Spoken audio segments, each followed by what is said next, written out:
Hello बच्चों, mission ज्ञान से मैं ज्योति जवाहर राजस्थान सरकार और वेदांता के CSR इनिशिएटिव ई कक्षा में आपका स्वागत करती हूँ। देखिए बच्चों, हम लोग हमारा 14 चैप्टर कंप्लीट कर चुके हैं। वहाँ हमने एटॉमिक फिजिक्स के बारे में पढ़ा। आज हम हमारा नया चैप्टर स्टार्ट करने जा रहे हैं जो हमारी न्यूक्लियर फिजिक्स का पार्ट है। ओके, तो आज हम हमारी न्यूक्लियर फिजिक्स को स्टार्ट करने वाले हैं। इसमें हम नाभिक के बारे में जानेंगे, ठीक है, नाभिक के बारे में जानेंगे और बहुत सारी चीज़ें हम यहाँ पे पढ़ने वाले हैं। तो आप लोग हेडिंग लगाइए नाभिकीय संरचना यानी कि न्यूक्लियर स्ट्रक्चर। पहले हम इस चैप्टर का बेसिक जानेंगे, देन फिर हम लोग इस चैप्टर में आगे बढ़ेंगे। तो हम जानते हैं कि इस चैप्टर में हम क्या क्या पढ़ने वाले हैं। सबसे पहले हम नाभिकीय संरचना की बात करेंगे कि नाभिक की संरचना वगैरह कैसी होती है।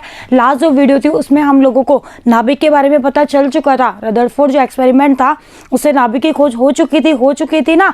लेकिन अब जो नाभिक होता है उसमें क्या क्या होते हैं, किस तरह से होते हैं, इन सब के बारे में हम यहाँ पढ़ने वाले हैं।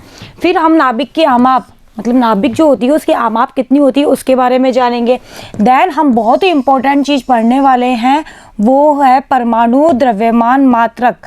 बहुत ही इंपॉर्टेंट है। और देखो ये जो चैप्टर है ना, ये बच्चों को बहुत टिपिकल लगता है। क्यों? क्योंकि यहाँ से जो न्यूमेरिकल आते हैं ना, वो मतलब ऐसे आते हैं कि जिन बच्चों को कॉन्सेप्ट नहीं पता है ना, वो उस न्यूमेरिकल को नहीं कर सकते हैं। लेकिन जिन बच्चों ने इस चैप्टर को बहुत अच्छे से समझेंगे, जो बच्चे और बिल्कुल कॉन्सेप्ट को आप लोग पकड़ोगे ना, तो वो न्यूमेरिकल आपको सबसे ईजी न्यूमेरिकल लगेंगे। ऐसा लगेगा कि शायद इससे ईजी न्यूमेरिकल तो हमने फिजिक्स में किए ही नहीं है। ओके, इसलिए आप रटने की बजाय कॉन्सेप्ट को पकड़ना इस चैप्टर में। यहाँ से न्यूमेरिकल पोर्शन बहुत अच्छा कवर होता है। सिर्फ यहीं के लिए नहीं, आगे के कॉम्पिटिटिव एग्जाम में भी यहाँ से बहुत अच्छे न्यूमेरिकल पूछे जाते हैं। तो आप लोग कॉन्सेप्ट पे जाना, रटना नहीं है, चीज़ों को समझते हुए न्यूमेरिकल निकालोगे तो आसानी से आप लोग यहाँ से न्यूमेरिकल अटैम्प्ट कर पाओगे। ओके, चलिए फिर हम द्रव्यमान शक्ति और नाभिकीय बंधन ऊर्जा की बात करेंगे। फिर हम आएंगे रेडियो सक्रियता पे। फिर हम नाभिकीय ऊर्जा की बात करेंगे। फिर हम लोग यहाँ पे दो अभिक्रियाएं पढ़ेंगे, नाभिकीय विखंडन और नाभिकीय संलयन। ठीक है, उनको हम बहुत डिटेल में यहाँ पढ़ेंगे। फिर नाभिकीय विखंडन में भी हम पढ़ेंगे नियंत्रित और अनियंत्रित श्रृंखला अभिक्रिया। फिर नाभिकीय संलयन और उसमें हम पढ़ेंगे नाभिकीय भट्टी। ठीक है, नाभिकीय भट्टी पढ़ेंगे और फिर हम पढ़ेंगे नाभिकीय संलयन अभिक्रिया। तो बहुत ही इंपॉर्टेंट सारे ही टॉपिक, कोई एक पर्टिकुलर नहीं, इस चैप्टर के सारे ही टॉपिक बहुत ही इंपॉर्टेंट है। यहाँ से बड़ा क्वेश्चन भी अच्छा आता है और न्यूमेरिकल भी यहाँ से अच्छे पूछे जाते हैं। तो चलिए आप लोग चीज़ों को समझते हुए और अपनी बुक को रेफ़र करते हुए नोट्स बनाना। बुक भी आप लोग ज़रूर पढ़ना और फिर दोनों को कंबाइन करके ही आप लोग नोट्स प्रॉपर्ली बनाना। और न्यूमेरिकल को आप मेरे साथ साथ सॉल्व करते रहना ताकि आपको आगे जाके कोई भी प्रॉब्लम ना हो। और इसमें एक खास बात और है, यहाँ का हर न्यूमेरिकल दूसरे न्यूमेरिकल से रिलेटेड रहेगा। तो अगर आपको पहले वाली चीज़ निकालनी नहीं आएगी ना, तो आप आगे भी नहीं बढ़ पाओगे। इसलिए आप लोग जो भी हम लोग न्यूमेरिकल करेंगे ना, वो आगे के न्यूमेरिकल से लिंक रहेंगे। तो आप लोगों को शुरुआत से ही न्यूमेरिकल की प्रैक्टिस करनी है। तो हेडिंग लगाइए। सबसे पहले तो हम जानते हैं कि आखिर हमारा नाभिक या न्यूक्लियस जो है वो होता क्या है। आप लोगों को अच्छे से पता है कि परमाणु के केंद्र पर उपस्थित जो सूक्ष्मतम भाग होता है उसे ही हम नाभिक कहते हैं। ये अब हमारे 14 चैप्टर में पढ़ के आ चुके हैं। बताया था ना भाई कि परमाणु के केंद्र के ऊपर एक छोटा सा भाग होता है जिसको नाभिक कहा गया था, और इसके चारों ओर इलेक्ट्रॉन जो होते हैं वो कोशों में चक्कर लगाते हैं, ऐसा बताया था। चलिए, तो ये तो हो गया हमारा नाभिक। और परमाणु जो होता है उसका अधिकांश जो द्रव्यमान होता है वो उसके नाभिक पर केंद्रित होता है। मतलब जो भी हमारा एटम होता है उसका ज़्यादातर जो द्रव्यमान होगा वो कहाँ केंद्रित रहता है? नाभिक के ऊपर। प्रोटॉन तथा न्यूट्रॉन जो होते हैं वो नाभिक में पाए जाते हैं।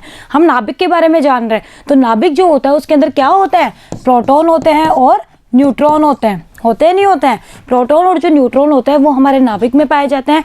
और इन्हीं प्रोटॉन और न्यूट्रॉन जो होता है इनको कंबाइंड रूप से हम न्यूक्लियॉन्स भी कहते हैं। क्या कहते हैं बच्चों? न्यूक्लियॉन्स।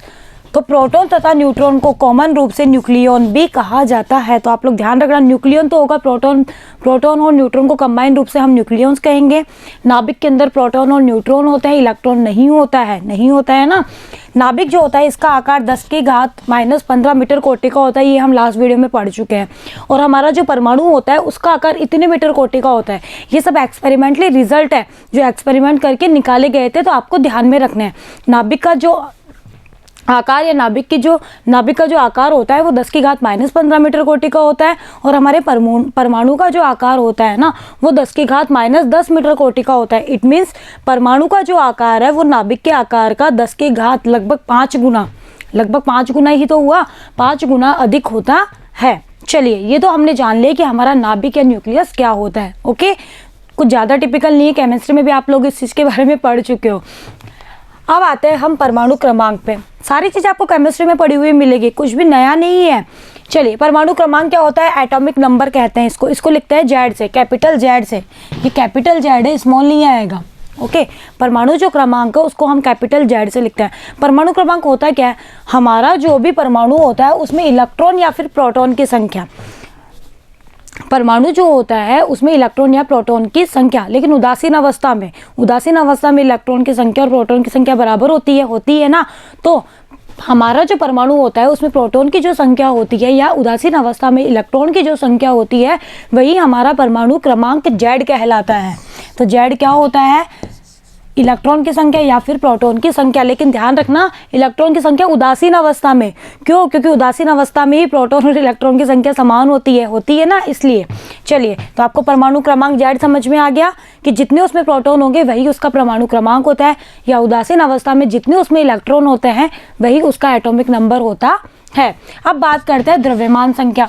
द्रव्यमान संख्या होती है मास नंबर, इसको लिखते हैं कैपिटल एम से। अब देखो, मास नंबर क्या होता है? परमाणु के नाभिक में उपस्थित जो न्यूक्लियन होती है ना उसकी संख्या को ही द्रव्यमान संख्या कहा जाता है। परमाणु का जो नाभिक होता है, हमने कहा कि परमाणु का अधिकांश द्रव्यमान नाभिक पर केंद्रित होता है, तो मास नंबर भी हम यही से लेंगे। तो परमाणु के नाभिक में जो न्यूक्लियॉन्स की जो संख्या होती है ना कि कितने न्यूक्लियॉन्स इसके अंदर, अब न्यूक्लियॉन्स क्या होंगे? प्रोटॉन और न्यूट्रॉन की संख्या। तो न्यूक्लियॉन्स की जो संख्या है वही हमारा मास नंबर यानी कि द्रव्यमान संख्या कहलाती है। इसको हम कैपिटल ए से लिखते हैं, और कैपिटल जो ए होता है वो होता है प्रोटॉन की संख्या प्लस न्यूट्रॉन की संख्या। क्यों? क्योंकि न्यूक्लियन प्रोटॉन और न्यूट्रॉन को ही तो कंबाइंड रूप से हम कहते हैं। तो प्रोटॉन और न्यूट्रॉन की जो संख्या है उनको जोड़ दो, वही इसका मास नंबर कहलाता है। ओके, अब देखो, अगर आपको न्यूट्रॉन की संख्या निकालनी है तो कैसे निकाले? हम जानते हैं कि प्रोटॉन की जो संख्या होती है वो हमारी जेड होती है ना।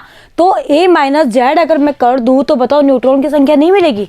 मतलब ये कि हमारा जो भी परमाणु है उसका जो भी एटॉमिक नंबर है, जो भी उसकी मास संख्या है, उसमें से आप लोग क्या कर दीजिए, उसका जो भी उसका द्रव्यमान संख्या है उसमें से उसके परमाणु संख्या या परमाणु क्रमांक को माइनस कर दीजिए। मतलब ये कि एन निकालना है तो ए माइनस जेड करना पड़ेगा आपको, जहाँ ए तो है हमारा मास नंबर और जेड मेरा क्या है? Atomic number. ठीक है, इन दोनों को माइनस कर दो तो हमें क्या मिल जाएंगे? उस परमाणु में कितने न्यूट्रॉन है वो हमें फाइंड आउट हो जाएंगे। ओके, अब देखो, किसी भी जो परमाणु होता है उसको लिखने का ये दो तरीके होते हैं। कोई भी परमाणु, जैसे एक्स कोई परमाणु है तो जेड को तो लिखते हैं इधर और ए को लिखते हैं ऊपर, या फिर आप इसको ऐसे भी लिख सकते हो, जेड इधर और ए इधर। ठीक है, जैसे 1H1 लिखना है तो आप ऐसे लिखोगे 1H1, या 1S2 लिखना है तो ऐसे लिखोगे 1S2। ठीक है, या फिर 2He4 लिखना है तो ऐसे लिखोगे 2He4। इसका मतलब ये जो ऊपर होता है वो तो होता है मेरा ए, ये जो होता है वो होता है मेरा जेड या फिर प्रोटॉन की संख्या, और इसमें से इसको अगर माइनस कर दोगे तो हमें मिल जाएंगे हमारे न्यूट्रॉन। जैसे इसमें कितने न्यूट्रॉन होंगे? 4 - 2 = 2 न्यूट्रॉन। कितने होंगे? 2 न्यूट्रॉन। ओके, तो इस तरह से हम लोग निकाल सकते हैं। लेकिन हमारा जो हाइड्रोजन होता है वो अपवाद होता है ना, क्योंकि हाइड्रोजन जो होता है उसमें एक ही प्रोटॉन होता है, तो हम इसमें न्यूट्रॉन नहीं निकाल सकते ना। तो हाइड्रोजन एक अपवाद है, बाकी सबको छोड़कर हम लोग आसानी से न्यूट्रॉन की संख्या निकाल सकते हैं। ओके बच्चों, तो आपको ये चीज़ समझ में आई? ये चीज़ मैं आपको एवे नहीं बता रही हूँ, हमारे आगे काम में आएगी, इसलिए मैं आपको समझा रही हूँ कि आपको ये ए, जेड, एन ये सब निकालने आने चाहिए। वैसे आप लोगों ने केमिस्ट्री में इन सब चीज़ों को निकालना मैं जहाँ तक उम्मीद करती हूँ आप लोगों ने सीख लिया होगा। लेकिन अगर फिर भी नहीं सीखा है तो आप यहाँ से ज़रूर सीख ले, क्योंकि आगे के न्यूमेरिकल्स में हमें इन सब की बहुत ज़रूरत पड़ने वाली है। ओके, चलिए, तो ये समझ में आ गया आपको एटॉमिक नंबर क्या था, मास नंबर क्या था, न्यूट्रॉन की संख्या हम कैसे निकालते हैं। ऊपर वाले में से इसको माइनस कर दो तो न्यूट्रॉन मिल जाएंगे, क्योंकि ऊपर वाला होता है एटॉमिक नंबर, मास नंबर, और नीचे वाला होता है मेरा एटॉमिक नंबर। ओके, चलिए अब बात करते हैं समस्थानिक। ये भी आप लोग पढ़ चुके हो। आइसोटॉप्स जिन्हें कहते हैं। समस्थानिक क्या होता है? ऐसे तत्व जिनका परमाणु क्रमांक तो समान हो लेकिन द्रव्यमान संख्या क्या हो, अलग अलग हो। मतलब परमाणु जो क्रमांक है वो तो समान होना चाहिए लेकिन द्रव्यमान संख्या जिनकी अलग अलग होती है उन्हें हम कहते हैं आइसोटॉप्स यानी कि समस्थानिक। जैसे हाइड्रोजन के बहुत सारे समस्थानिक होते हैं, 1H1, 1S2, 1S3। तो देखो बताओ इनके परमाणु क्रमांक समान है या नहीं, जेड समान है या नहीं, 111 है, लेकिन इनके atomic number mass number different है या नहीं, है ना। तो इनके द्रव्यमान संख्या भिन्न है, इसका 1 है, इसकी 2 है, इसकी 3 है। तो ये होते हैं हमारे आइसोटॉप्स यानी कि समस्थानिक। ओके, चलिए अब देखो समस्थानिक ऐसे तत्व जिनके परमाणु क्रमांक असमान हो लेकिन द्रव्यमान संख्या समान हो, ये समस्थानिक नहीं समभारिक आएगा। हेडिंग गलत है, ये समभारिक की हम बात कर रहे हैं। समस्थानिक तो हमने पढ़ लिया ना ऊपर। समभारिक क्या होता है? जिनके भार समान हो। मतलब ये कि परमाणु क्रमांक असमान हो जाए आपकी बार लेकिन हमारी द्रव्यमान संख्या समान हो जाए, ठीक है, तो वो कहलाएंगे समभारिक। जैसे कार्बन और नाइट्रोजन की बात की जाए तो कार्बन को हम लिखते हैं 6C14, नाइट्रोजन को हम लिखते हैं 7N14। तो बताओ इन लोगों के मास नंबर द्रव्यमान संख्या समान है या नहीं, 14 है, जबकि जेड इसका 6 है, इसका 7 है, जेड डिफरेंट है या नहीं, है ना। तो इन्हें हम कहेंगे समभारिक। मतलब इनके भार लगभग समान है लेकिन इनके परमाणु क्रमांक जो है वो असमान है। ओके, चलिए अब बात करते हैं सम न्यूट्रॉनिक। इसके तो नाम से समझ में आ रहा है, मतलब न्यूट्रॉन की संख्या समान होनी चाहिए। तो ऐसे तत्व जिनमें न्यूट्रॉन की संख्या समान हो सम न्यूट्रॉनिक तत्व कहलाते हैं। सम मतलब न्यूट्रॉन की संख्या समान होनी चाहिए। अब न्यूट्रॉन की संख्या कैसे निकालते हैं? ऊपर वाले में से नीचे वाले को माइनस कर दो तो न्यूट्रॉन ही तो मिलेंगे ना। अभी सीखा है हमने। तो जैसे मैंने ले लिया कार्बन के और नाइट्रोजन ले लिया, कार्बन और नाइट्रोजन 6C13, 7N14। बताओ इसके लिए न्यूट्रॉन कितने? 13 - 6। और इसके लिए कितने? 14 - 7। ये भी 7 आया और ये भी 7 आया। तो बताओ इनके न्यूट्रॉन समान है या नहीं? 7 7। तो ऐसे तत्व क्या कहलाता है? सम न्यूट्रॉनिक। ओके बच्चों, चलिए अब बात करते हैं प्रतीप या दर्पण नाभिक, मतलब मिरर न्यूक्लियाई। मिरर का मतलब होता है मिरर इमेज। देखिए आप लोगों ने खुद की इमेज मिरर में देखते हो। तो मिरर न्यूक्लियाई क्या होता है? ऐसे नाभिक जिनमें द्रव्यमान संख्या असमान है तथा प्रोटॉन एवं न्यूट्रॉन संख्या परस्पर परिवर्तित हो जाए। अर्थात एक में जितने न्यूट्रॉन है ना दूसरे में उतने प्रोटॉन होने चाहिए। मतलब प्रोटॉन और न्यूट्रॉन की संख्या को परिवर्तित होनी चाहिए एक दूसरे से, ठीक है। तो ऐसे जो तत्व होता है वो हमारे मिरर न्यूक्लियाई कहलाते हैं और इनके द्रव्यमान जो संख्या होती है वो समान होती है। जैसे एग्जाम्पल से समझो आप। तो मैंने ले लिया 4Be7 बेरिलियम है ना, ये तो आप लोगों को पता है 4Be7। और एक मैंने ले लिया 3Li7, ये लिथियम है। अब बताओ इनकी जो द्रव्यमान संख्या है वो समान है या नहीं है, ठीक है। द्रव्यमान संख्या समान है। तो अभी भी हमने देखा कि अगर हमारी द्रव्यमान संख्या समान हो और परमाणु क्रमांक असमान हो तो समभारिक भी होता है। फिर हम कैसे पहचाने कि समभारिक है कि हमारे मिरर न्यूक्लियाई है? आप ये देखिए कि इनके प्रोटॉन और न्यूट्रॉन की संख्या निकाली है। बताओ इसमें कितने प्रोटॉन? इसमें तो 4, जेड बराबर 4, जेड ही तो प्रोटॉन होता है। और 7 में से 4 को माइनस किया तो न्यूट्रॉन मिल गए 3। इसमें निकालो, इसमें जब आपने निकाला तो जेड बराबर तो है 3 और एन बराबर है 4। बताओ इसकी प्रोटॉन की संख्या इसकी न्यूट्रॉन की संख्या के बराबर है या नहीं, और इसकी न्यूट्रॉन की संख्या इसकी प्रोटॉन की संख्या के बराबर है या नहीं। तो अगर ये आपस में इस तरह से बराबर हो रही है तो उन्हें हम कहेंगे मिरर न्यूक्लियाई। तो आप लोग कंफ्यूज आपको नहीं होना है, आप लोग यहाँ से देख लेना। ओके, तो ये होते हैं हमारे मिरर न्यूक्लियाई या फिर दर्पण नाभिक। चलिए अब बात करते हैं सम अवयवी या आइसोमर्स।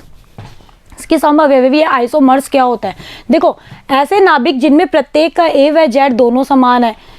मतलब ये कि ऐसे नाभिक, जैसे मान लो कोई भी नाभिक है जिनका ए भी समान है और जेड भी समान है। 2 नाभिक है जिनके ए भी आपस में समान है और जेड भी आपस में समान है, लेकिन इनके रेडियो एक्टिव जो गुण है ना वो डिफरेंट हो। लेकिन इनके रेडियो एक्टिव गुण क्या होते हैं? जैसे अर्धायुकाल हुई या फिर नाभिकीय ऊर्जा की अवस्थाएं हुई, ये अगर भिन्न है तो वो कहलाता है आइसोमर्स यानी कि सम अवयवी। आइसोमर्स जो होते हैं उनका समान रासायनिक प्रतीक द्वारा व्यक्त करते हैं, क्योंकि भाई जेड और ए समान है तो रासायनिक प्रतीक तो इनका समान रहता है। फिर इनके ऊपर बस स्टार लगा देते हैं। हम क्या लगा देते हैं? एक स्टार का प्रयोग करते हैं। आप लोगों ने केमिस्ट्री में बहुत बार देखा होगा, ठीक है, कि एक नाभिक होता है उसके ऊपर ऐसे स्टार लगा दिया जाता है। तो इसका मतलब होता है कि ये इसका आइसोमर, मतलब ये इसका आइसोमर्स है, ठीक है। तो चिन्ह लगाकर इनके मूल नाभिक से भिन्नता दर्शाई जाती है। तो सिर्फ इनके ऊपर हम एक स्टार लगा देते हैं तो हमें पता पड़ जाता है कि ये इसका आइसोमर्स है। बाकी इनके जेड और ए जो होते हैं वो समान होते हैं, लेकिन इनके रेडियो एक्टिव जो गुण होते हैं वो भिन्न भिन्न होते हैं, जिसकी वजह से इनको हम आइसोमर्स कहते हैं। ओके बच्चों, तो ये हमने जाना सिर्फ छोटी छोटी चीज़ें जो हमारे आगे काम में आने वाली है। अब हम बात करते हैं नाभिक के आमाप की, यानी कि साइज ऑफ द न्यूक्लियस, कि हमारा जो न्यूक्लियस होता है उसकी साइज कितनी होती है, हम उसकी बात करते हैं। देखो, गाइगर मार्सन जो होते हैं उनका अल्फा कणों के स्वर्ण परमाणुओं के प्रकीर्णन संबंधी प्रयोग से, मतलब ये साइंटिस्ट थे गाइगर मार्सन, जिन्होंने जो अल्फा कण थे ना उनका स्वर्ण परमाणुओं के प्रकीर्णन से संबंधी उन्होंने एक्सपेरिमेंट किया। मतलब ये एक एक्सपेरिमेंटली रिजल्ट हमें प्राप्त हुआ है, जिसके बारे में हम उस एक्सपेरिमेंट के बारे में यहाँ चर्चा नहीं करेंगे। हम डायरेक्ट इसका जो हमें मिला था ना लास्ट में फॉर्मूला, हम उसके बारे में यहाँ पे बात करेंगे। तो इन्होंने क्या बताया कि स्वर्ण नाभिक कि जो स्वर्ण का जो नाभिक होता है ना उसका तो आमाप जो होता है ना वो इतना होता है 4 × 10⁻⁻14 मीटर से भी छोटा होना चाहिए स्वर्ण नाभिक का तो। और यह दूरी 5.5 × 10⁻6 इलेक्ट्रॉन वोल्ट, ये इलेक्ट्रॉन वोल्ट ऊर्जा के अल्फा कण की स्वर्ण नाभिक के लिए निकटतम उपागमन दूरी है। और ये जो दूरी है ना, इतने वोल्ट ऊर्जा वाला जो भी हमारा अल्फा कण है ना उसकी स्वर्ण नाभिक के लिए निकटतम दूरी के बराबर है। मतलब ये सब एक्सपेरिमेंटल रिजल्ट है जो आपको सिर्फ ध्यान में रखने हैं। किसी परमाणु के नाभिक की जो त्रिज्या जो आर होती है, मान लो आपके पास में कोई भी परमाणु है, उसके नाभिक की जो रेडियस है, नाभिक की जो भी रेडियस है उसको मैंने कहा आर। तो किसी परमाणु के नाभिक की त्रिज्या अगर आर है तो इन्होंने एक फॉर्मूला दिया कि आर जो होता है वो r0 a⁻1/3 होता है। बहुत ही इंपॉर्टेंट फॉर्मूला है, बहुत काम में आने वाला है। आपको याद रखना है r = r0 a⁻1/3, जहाँ a क्या है, a वही है जो अभी हमने पढ़ा है, क्या हमारा मास नंबर यानी कि द्रव्यमान संख्या। r0 जो होता है वो एक नियतांक, ये r0 है, r0 एक नियतांक होता है जिसकी वैल्यू भी इन्होंने बताई, वो कितनी है 1.2 फर्मी। कितनी है 1.2 फर्मी है, ठीक है फर्मी। और एक जो फर्मी होता है उसमें 10⁻⁻15 मीटर होता है, ये भी आपको ध्यान रखना है। तो बताओ इसकी वैल्यू कितनी आ गई 1.2 × 10⁻15 मीटर, या फिर इसको 1.2 फर्मी भी हम लोग लिख सकते हैं। ओके फर्मी, तो आप लोग ध्यान रखना r0 की वैल्यू फिक्स रहेगी सबके लिए, कितनी 1.2 फर्मी या 1.2 × 10⁻15 मीटर। r हमारा हो ही गया नाभिक की त्रिज्या, और a मेरी क्या है द्रव्यमान संख्या। तो इस फॉर्मूले से हम लोग नाभिक की त्रिज्या बताओ निकाल सकते हैं या नहीं। भैया मैं कोई भी परमाणु दे दे, अगर मुझे उसकी द्रव्यमान संख्या पता है तो मैं आगे निकाल सकती हूँ ना। तो आप लोगों को जब भी कोई भी परमाणु दे दिया जाए, जैसे एल्यूमिनियम है, एल्यूमिनियम जो होता है वो होता है 1327 होता है ना, ये हमने ले लिया। अब बताओ मुझे इस एल्यूमिनियम के लिए A पता है, कितना है मेरा A है 27। तो बताओ इसके लिए आप R नहीं निकाल सकते, R = R0 और 27 की पावर 1/3, R0 की वैल्यू रख दो 1.2 फर्मी और इसको सॉल्व करके R नहीं निकाल सकते। तो ऐसे आपको कुछ भी दे देगा, बस आपको कैलकुलेशन करके सॉल्व करना है, फॉर्मूला लगाना है ये वाला। ओके बच्चों, चलिए तो इस तरह से हम लोग नाभिक की त्रिज्या यहाँ पे निकाल सकते हैं। अब देखो परमाणु जो होता है उसकी त्रिज्या 10⁻10 मीटर कोटि की होती है, लगभग इस कोटि की होती है। जो नाभिक की त्रिज्या 10⁻15 मीटर से 10⁵ मीटर गुना अधिक है, ये तो हम अभी पढ़ के आ चुके हैं, तो रिपीट हो गया, ये तो हमें जानते भी है। अब देखो नाभिक का आयतन की बात करते हैं। हमने नाभिक की त्रिज्या निकाल ली ना, अब नाभिक के आयतन की बात करते हैं। यदि नाभिक की त्रिज्या r है और हम मानते हैं कि नाभिक हमारा गोलाकार है, तो बताओ आयतन क्या होगा। गोले का आयतन होता है 4/3 πr³। अगर मुझे रेडियस पता है तो मैं आयतन नहीं निकाल सकती हूँ ना, 4/3 πr³। r की वैल्यू रख दो, r कितना है मेरा, अभी तो बताया r0 a⁻1/3, यहाँ वैल्यू पुट कर दी तो r0³ और a⁻1/3 से ये कट गया तो ओनली a बचा। तो कितना आ गया नाभिक का आयतन 4/3 πr0³ × a, यानी कि जो नाभिक का जो आयतन है वो उसकी द्रव्यमान संख्या के समानुपाती है ना। यानी कि जितना ज़्यादा द्रव्यमान संख्या उस नाभिक का आयतन भी उतना ही ज़्यादा होगा ना। लेकिन अगर हम घनत्व की बात करें, नाभिक के द्रव्य का घनत्व, तो हमारा जो घनत्व होता है वो द्रव्यमान संख्या पे निर्भर नहीं करता है। क्यों? क्योंकि घनत्व होता है डेंसिटी रो से डिनोट करता है, वो होता है मास अपॉन वॉल्यूम, होता है नहीं होता। वॉल्यूम में ए आ रहा है, मास में भी ए आएगा, कट जाएगा। इट मीन्स हमारा जो घनत्व है, नाभिक का जो घनत्व है वो हमारे द्रव्यमान संख्या के ऊपर निर्भर नहीं करता। सभी नाभिकों के लिए ये समान रहता है, लेकिन आयतन हर नाभिक के लिए अलग अलग होगा और ये द्रव्यमान संख्या के समानुपाती होता है। तो ये आप ध्यान रखना, जितना ज़्यादा द्रव्यमान संख्या उतना ही ज़्यादा हमारा नाभिक का आयतन। तो हो सकता है यहाँ से आपसे छोटा सा क्वेश्चन पूछ लिया जाए, आपको कोई दो नाभिक दे दे जिनके आपको द्रव्यमान संख्या दे दे और पूछे बताओ इनमें से किसका द्रव्यमान ज़्यादा है। ठीक है, तो आप लोगों को पता होना चाहिए, सॉरी द्रव्यमान किसका आयतन ज़्यादा है, तो आप लोगों को पता होना चाहिए जिसकी द्रव्यमान संख्या ज़्यादा उसी का आयतन ज़्यादा। क्यों? क्योंकि ये सारी चीज़ें तो कांस्टेंट है। वही आर नॉट की वैल्यू सबके लिए फिक्स, 4/3 पाई की वैल्यू भी सबके लिए फिक्स, कोई चेंज होने से नहीं, यानी कि ए और वी आपस में क्या है, समानुपाती है। तो इस तरह से यहाँ से क्वेश्चन पूछा जा सकता है। अब आप लोग यहाँ तक मैंने जितना पढ़ाया है ना, उस पर बुक में क्वेश्चन दिए हुए हैं, बहुत इजी जैसे क्वेश्चन है, आप करके देखना, इजीली आपसे सॉल्व हो जाएंगे। ओके बच्चों, जरूर करना, आप लोग बुक में है। मैं सॉल्व क्वेश्चंस की बात कर रही हूँ, अभी अनसॉल्व की बात नहीं कर रही हूँ। जो टॉपिक अभी मैं आपको पढ़ा चुकी हूँ उनसे रिलेटेड जो क्वेश्चंस है आप उनको एक बार बुक खोलना, पहले जितना पढ़ाया है उसकी थ्योरी बुक से वापस पढ़ना, देन आप लोग न्यूमेरिकल सॉल्व करना। आप देखोगे बहुत ईजी से न्यूमेरिकल है, आसानी से सॉल्व हो जाएंगे, डायरेक्ट फॉर्मूला बेस। चलिए अब हम आते हैं बहुत ही इंपॉर्टेंट टॉपिक और बहुत ही काम का, परमाणु द्रव्यमान मात्रक, एटॉमिक मास यूनिट, और इसको लिखते हैं AMU। किससे लिखते हैं बच्चों? AMU। आपकी बुक में इसको ओनली U से भी लिखा हुआ है, आपकी बुक में इसको U ही लिखा हुआ है, तो आपको कंफ्यूज नहीं होना है। AMU और U इन दोनों का मतलब एक ही है। ओके, मैं AMU यूज़ करके चलूँगी, आपकी बुक में इसको ओनली U लिखा हुआ है। एटॉमिक मास यूनिट, परमाणु द्रव्यमान मात्रक। देखो क्या, न्यूक्लियन व नाभिक के द्रव्यमान को मापित करने के लिए हमारा जो न्यूक्लियंस है या जो नाभिक है, भाई नाभिक में तो न्यूक्लियंस होता है, तो इसके द्रव्यमान जो होता है उनको मापित करने के लिए निर्धारित जो मात्रक होता है, कि इनके जो द्रव्यमान होते हैं इनको मापित करने के लिए एक मात्रक निर्धारित किया गया है। इसी निर्धारित मात्रक को हम लोग कहते हैं द्रव्यमान, परमाणु द्रव्यमान मात्रक AMU या फिर U।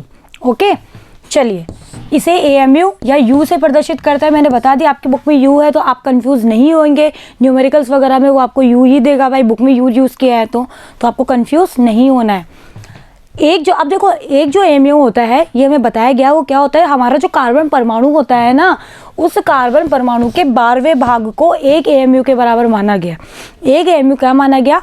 कार्बन जो परमाणु है उसका द्रव्यमान, कार्बन परमाणु का जो भी द्रव्यमान है ना, उसके 12वें भाग को एक AMU कहा गया। तो ये आपको डायरेक्टली याद रखना है, एक AMU बराबर कार्बन परमाणु का द्रव्यमान डिवाइडेड बाई 12। चलिए अब देखो, कार्बन जो परमाणु होता है उसका द्रव्यमान इतना होता है। ठीक है, ये सब जो होते हैं सब स्टैंडर्ड रिजल्ट्स हैं, आपको ध्यान में रखने हैं, लेकिन हमें बहुत ज़्यादा ध्यान में नहीं रखना है। हमें सिर्फ 3-4 चीज़ें ध्यान रखनी है, वो मैं आपको अभी बता दूंगी कि आपको क्या क्या ध्यान रखना है, बाकी वो आपको देगा। ऐसा हम सारे याद करने थोड़ी बैठेंगे कि कार्बन का द्रव्यमान कितना होता है, इसका कितना होता है, नाइट्रोजन का कितना होता है, नहीं।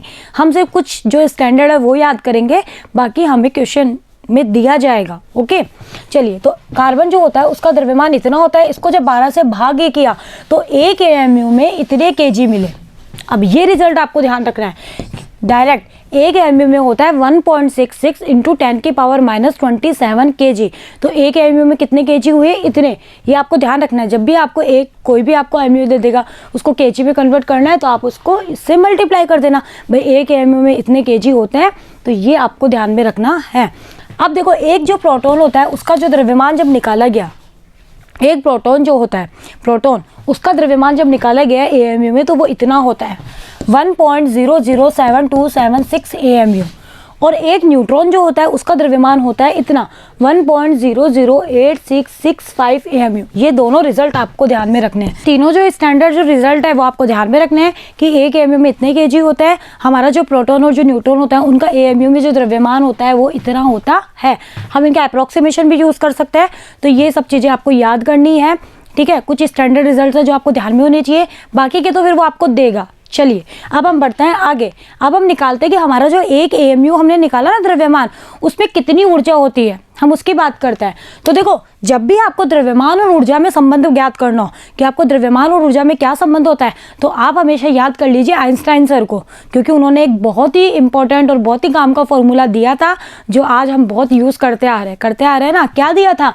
E=mc²। हमारे आइंस्टाइन सर ने हमें बताया कि जब भी आपको द्रव्यमान और ऊर्जा में रिलेशन ज्ञात करना है तो आप मुझे याद कर लो। चलिए एम मुझे पता है कितना है मेरा 1 AMU, मुझे 1 AMU की तुल्य निकालनी है या फिर kg में इतना। c जो होती है लाइट वेलोसिटी होती है, ये तो हमें पता ही है 3 × 10⁸ मीटर पर सेकेंड। तो जब आप ये दोनों वैल्यू यहाँ पे रखोगे और इसको सॉल्व करोगे तो ये निकलेगा E = निकलेगा 931.5 मेगा इलेक्ट्रॉन वोल्ट, या फिर ये इसके बराबर नहीं है, या फिर 1 AMU बराबर 931.5 मेगा इलेक्ट्रॉन वोल्ट पर c²। यहाँ पे एक कमी है, पर c² हो रहेगा। मतलब ये जो स्टैंडर्ड जो रिजल्ट है वो आपको ध्यान रखना है कि जो 1 AMU होता है उसमें 931.5 मेगा इलेक्ट्रॉन वोल्ट पर c² होते हैं। कितने होते हैं? 931.5 मेगा इलेक्ट्रॉन वोल्ट पर c² होते हैं। और जब आप इस वैल्यू को यहाँ पे रख दोगे कि 1 AMU मिल गया, कितना मिल गया? 931.5 मेगा इलेक्ट्रॉन वोल्ट पर c², और c² ऑलरेडी है तो यहाँ से ऊर्जा मेरी कितनी आ गई? ई मेरी आ गई 931.5 मेगा इलेक्ट्रॉन वोल्ट। ठीक है, यानी कि जो 1 AMU होता है उसमें इतनी ऊर्जा हमें प्राप्त होती है। कितनी? 931.5 मेगा इलेक्ट्रॉन वोल्ट पर c²। ये तो पर c² की फॉर्म है, और जब आप इसको ऊर्जा में कन्वर्ट करोगे यहाँ पे रख के तो ये मेगा इलेक्ट्रॉन वोल्ट में मिलेगा। तो यहाँ पे आपको गलती नहीं करनी है, थोड़ा सा आप लोग वहाँ पे इसको सही कर लेना। ओके, कि E = इतना है मेगा इलेक्ट्रॉन वोल्ट में, तो और पर c² की फॉर्म में लिखेंगे तो इतना आएगा। ठीक है, बस एक c² से और मल्टीप्लाई कर देना। तो ये होता है हमारा कि 1 AMU में इतनी ऊर्जा हमें प्राप्त होती है। यानी कि जब भी आपको द्रव्यमान क्षति मिल जाए, आपको डेल्टा M EMU में मिल जाए और आपको उस द्रव्यमान क्षति को ऊर्जा में कन्वर्ट करना है, तो आपको कुछ भी नहीं करना, उस द्रव्यमान क्षति को 931.5 मेगा इलेक्ट्रॉन वोल्ट पर c² से मल्टीप्लाई कर देना। आपको एनर्जी मिल जाएगी मेगा इलेक्ट्रॉन वोल्ट में, आइंस्टाइन के सर को यूज़ करते हुए, क्योंकि c² से c² कट जाएगा तो ये मेगा इलेक्ट्रॉन वोल्ट में ही बचेगा। अभी हम आगे करेंगे ऐसा न्यूमेरिकल, तब आपको ये चीज़ और समझ में आ जाएगी। चलिए अब बात करते हैं द्रव्यमान क्षति होती क्या है।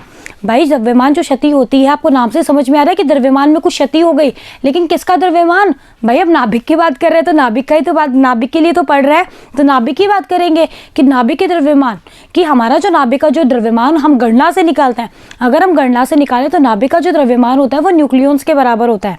यानी कि उसमें कितने प्रोटॉन है वो और उसमें कितने न्यूट्रॉन है, उन सबका जो योग होता है उसके बराबर होना चाहिए।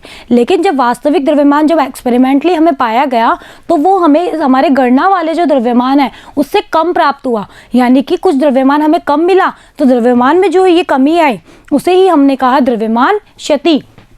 तो किसी नाभिक का जो द्रव्यमान होता है उसमें उपस्थित न्यूक्लियॉन्स के द्रव्यमान के योग के बराबर होना चाहिए। लेकिन नाभिक का जो वास्तविक द्रव्यमान होता है वो कुछ कम पाया जाता है, अर्थात नाभिक के द्रव्यमान में कमी हो जाती है। नाभिक के द्रव्यमान में यही कमी हमारी क्या कहलाती है बच्चों? द्रव्यमान क्षति कहलाती है। तो नाभिक का द्रव्यमान अगर मैं गणना से निकालूँ तो मान लो ये स्मॉल m मान लो इसको, वो क्या होगा? प्रोटॉन का द्रव्यमान और न्यूट्रॉन का द्रव्यमान, यानी कि जो स्मॉल m आएगा वो कितना आएगा? कितने प्रोटॉन की संख्या है वो इंटू एक प्रोटॉन का द्रव्यमान, जो अभी अभी मैंने आपको बताया, प्लस कितनी न्यूट्रॉन की संख्या है वो और एक न्यूट्रॉन का द्रव्यमान, और वो भी AMU में। ठीक है, इनको जब आप गुणा करके जोड़ दोगे, और प्रोटॉन आपको पता है कि Z के बराबर होता है और N जो होता है वो A - Z होता है, इन दोनों की वैल्यू वापस पुट कर दो तो ये स्मॉल m आ जाएगा ZMP plus A - Z into Mn। तो ये तो आया मेरा गणना वाला द्रव्यमान, कि जो हमारा आना चाहिए था कि भाई हमें नाभिक के लिए Z पता होगा, A पता होगा, तो गणना से हमारा द्रव्यमान इतना निकलना चाहिए था। लेकिन जब एक्सपेरिमेंटली पाया गया तो नाभिक का वास्तविक द्रव्यमान इससे कम मिला। और मान लो कि हमारा नाभिक का वास्तविक द्रव्यमान है कैपिटल M, इसको कर लो कैपिटल M। तो बताओ द्रव्यमान क्षति कितनी हुई? गणना वाला द्रव्यमान माइनस नाभिक का वास्तविक द्रव्यमान, तो ये हो गई मेरी द्रव्यमान क्षति। कि टोटल गणना वाला द्रव्यमान कितना है उसमें से वास्तविक को माइनस कर दिया तो द्रव्यमान में क्षति आ गई। यानी कि नाभिक में उपस्थित प्रोटॉन और न्यूट्रॉन का कुल द्रव्यमान और नाभिक के वास्तविक द्रव्यमान का जो अंतर होता है उसे ही हम द्रव्यमान क्षति कहते हैं। डेल्टा M निकालना बहुत आसान है। जो भी आपको नाभिक, जैसे आपको कोई भी नाभिक दे दिया, जैसे 2He4 ही दे दिया, तो आपको पता है कि इस 2He4 में कितने प्रोटॉन है? 2। प्रोटॉन की संख्या कितनी है? 2। न्यूट्रॉन कितने हैं? इसमें से इसको माइनस कर दो, तो बस 2 को Mn से गुणा कर दो, ZMP से गुणा कर दो और इसी 2 को Mn से कर दो। Mn कौन से? ये तो अभी अभी मैंने आपको बताया ही है, ये बताया है ना अभी अभी, ये प्रोटॉन और न्यूट्रॉन के एएमयू में इतने द्रव्यमान होते हैं, इनसे गुणा कर दो और इनको जोड़ दो तो आपको क्या मिल जाएगी, टोटल गणना वाला द्रव्यमान मिल जाएगा। वास्तविक आपको देगा कि इस हीलियम परमाणु का वास्तविक द्रव्यमान इतना होता है, तो इसमें से इसको माइनस कर देना वास्तविक वाले को, तो आपको क्या मिल जाएगी, डेल्टा एम। अभी हम करेंगे क्वेश्चन, तब आपको और ये समझ में आ जाएगा। यहाँ से बहुत ही इंपॉर्टेंट क्वेश्चन ये बनते हैं, ठीक है, और ये आते भी है, चाहे कॉम्पिटिटिव एग्जाम हो चाहे आपका बोर्ड एग्जाम हो, दोनों में इस तरह के क्वेश्चन यहाँ से पूछे जाते हैं बच्चों। तो आप लोग इन क्वेश्चंस की प्रैक्टिस करोगे तभी आपको ये समझ में आएंगे, अदरवाइज ये चीज़ें बच्चों को बहुत टिपिकल लगती है, वो इतने कंफ्यूज हो जाते हैं इनमें कि उनको समझ ही नहीं आता कि हमें किस तरह से कैलकुलेशन करनी है।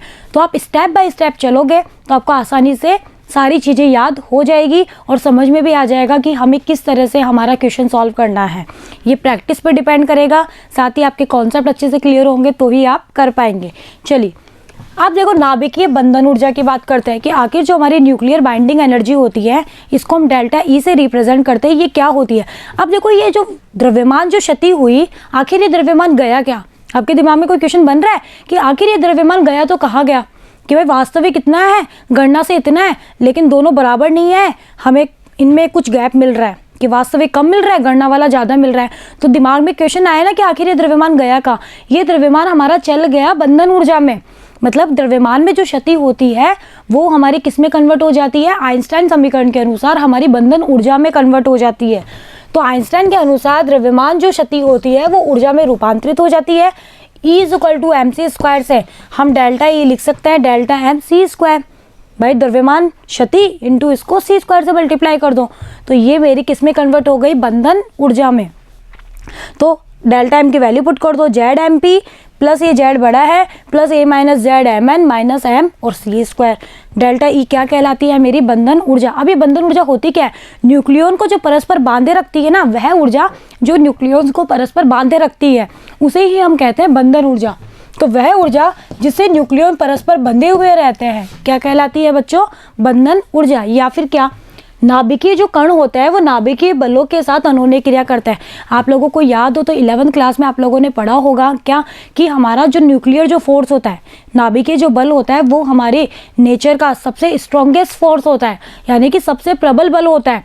4 फंडामेंटल फोर्सेज आप लोगों ने पढ़े होंगे, उनमें हमारा सबसे प्रबलतम जो बल था वो हमारा न्यूक्लियर फोर्स होता है ना।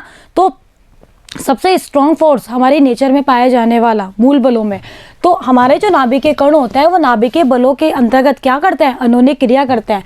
तो प्रबल नाभिकीय अनोन्य क्रिया के माध्यम से निकाय द्वारा क्या किया जाता है, कार्य किया जाता है, और निकाय जो होता है वो बद्ध अवस्था प्राप्त कर लेता है। तो इस बद्ध अवस्था को प्राप्त करने के लिए जो ऊर्जा इस प्रक्रम में मुक्त होती है वह द्रव्यमान क्षति के द्वारा हमें प्राप्त होती है, और यही जो द्रव्यमान क्षति के द्वारा प्राप्त जो ऊर्जा होती है उसे ही हम नाभिक की बंधन ऊर्जा कहते हैं। या वह ऊर्जा जो न्यूक्लियॉन्स को परस्पर बांधे रखती है बंधन ऊर्जा कहलाती है। यह द्रव्यमान क्षति के द्वारा प्राप्त ऊर्जा क्या कहलाती है, बंधन ऊर्जा।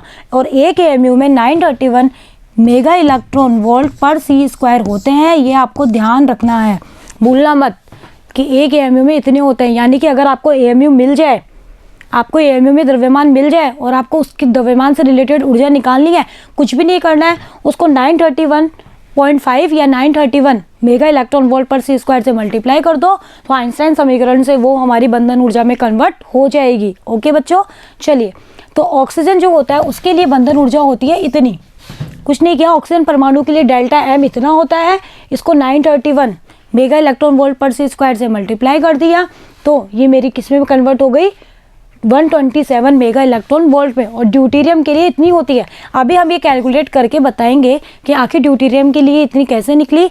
बाकी आप लोग जब बुक के क्वेश्चन करोगे तभी आपको इसकी अच्छे से प्रैक्टिस हो पाएगी, लेकिन उससे पहले आपको ये जो टेबल आपको गिवन है ना, ये याद कर लेनी है अच्छे से। सिर्फ ये टेबल याद करनी है, इसके अलावा और कुछ नहीं। बाकी और सारी चीज़ें वो आपको देगा।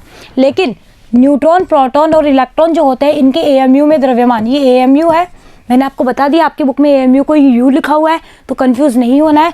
इनके द्रव्यमान आपको एएमयू में पता होने चाहिए, ठीक है। और इनके केजी में भी आपको द्रव्यमान पता होने चाहिए। यूज़ नहीं करते हो क्या आप, इलेक्ट्रॉन का द्रव्यमान 9.1 × 10⁻³ kg करते हो ना, ये पता होनी चाहिए। और एक साथ ही हाइड्रोजन परमाणु के लिए भी आपको ये पता होने चाहिए।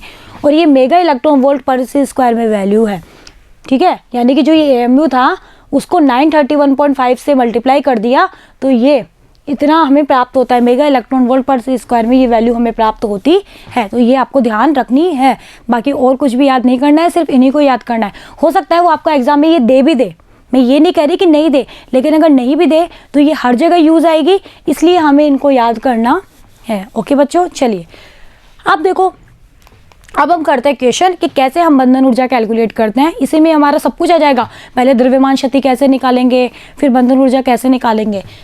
एक तो आपको ड्यूटेरियम के लिए बंधन ऊर्जा निकालनी है और एक एसएन के लिए। ड्यूटेरियम के लिए मैं आपको करके बताऊंगी, एसएन के लिए आपका होमवर्क है, आप खुद करेंगे। आपको mass of proton, mass of neutron और ड्यूटेरियम, ड्यूट्रॉन नाभिक, ड्यूट्रॉन जो नाभिक है ये, उसका वास्तविक द्रव्यमान और एसएन नाभिक का भी वास्तविक द्रव्यमान, ये आपको गिवन है। साथ में उसने आपको ये भी दे दिया कि एक एमयू में 931 मेगा इलेक्ट्रॉन वोल्ट पर सी स्क्वायर होता है। नहीं भी दे तो ये आपको याद होना चाहिए था, ये आपको याद होना चाहिए था और ये आपको याद होना चाहिए था।